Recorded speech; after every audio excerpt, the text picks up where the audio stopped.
Today at Focus Camera, we're going to give you a review of this Tamron 18 to 400 millimeter lens.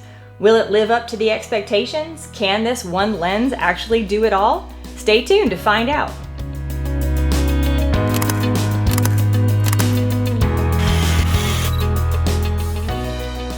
This is the Tamron 18 to 400 millimeter lens for Canon.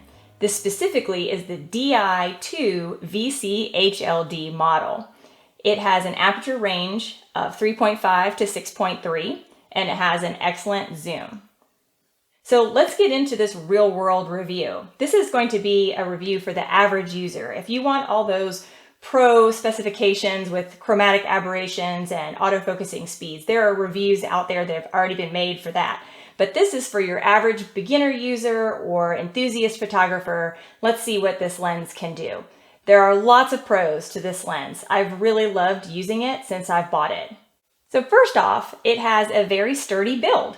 I have used it in the field a lot, and even though sometimes I forget that it's extended and it's all the way extended out like this, and I've clumped it on some things, it's still been okay, no damage done. You'll love how lightweight this lens is compared to other zooms of its size. Because I can take out primes from my bag and just carry this one, my overall bag weight has been reduced. I also love the fact that it is moisture resistant in terms of construction. I know that that's a little technical, but it does mean that when I'm out in the field, I don't have to worry if I get in a little rainstorm or a little bit of dew or humidity, it's not going to hurt it. One of the best things about this lens though is the zoom range. So let's talk about that. I can stand in a stationary location and go from 18 millimeters to 400 millimeters, so I can bring all those far away things much closer. I've had a great deal of fun photographing birds and things that would have been scared away had I tried to approach. And so that zoom range is very functional. I love it. The most fantastic part of all though is that I can use this for telemacro. I can take things that are already close and bring them closer with that 400 millimeter zoom. I can photograph flowers, bugs, butterflies, all those things with some pretty close-up detail. When I use this as a telemacro lens, I can add additional magnification as well. So I can put my filters on there, Raynox DCR 250, check out my video on that.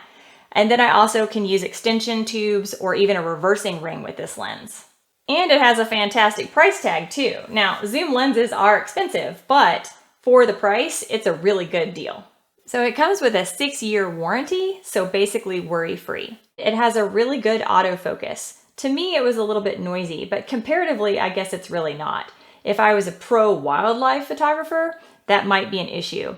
So let's talk about cons, and there aren't very many, but first and foremost would be drift. If I'm doing top-down shooting and I get it set just where I want it, sometimes it just wants to continue to move downward on its own, and then it loses focus. There is a lock, but the lock only works when you have it fully closed. Another minor issue is the extended weight. So when it is fully extended this way, it does kind of act like a lever and it puts some pressure on your tripod mount. I would definitely recommend that you use this tripod mounted and that you have a sturdy tripod.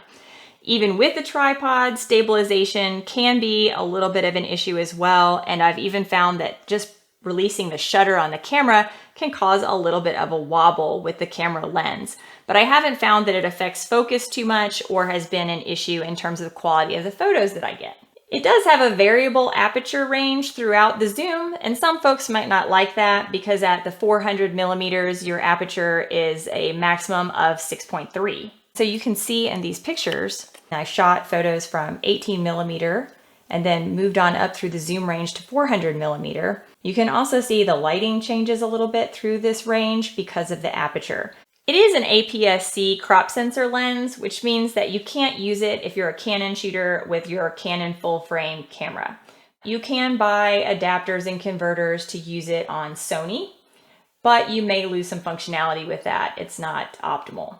There is a Nikon version of this lens that can be used on both the crop sensor and full frame Nikon bodies, but you would still have the crop sensor effect.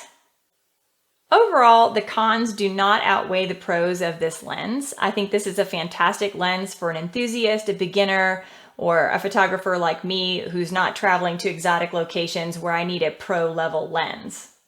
The final verdict, can this lens do it all? In my opinion, yes, because I can go from landscapes to telemacro without having to change the lens on my camera body.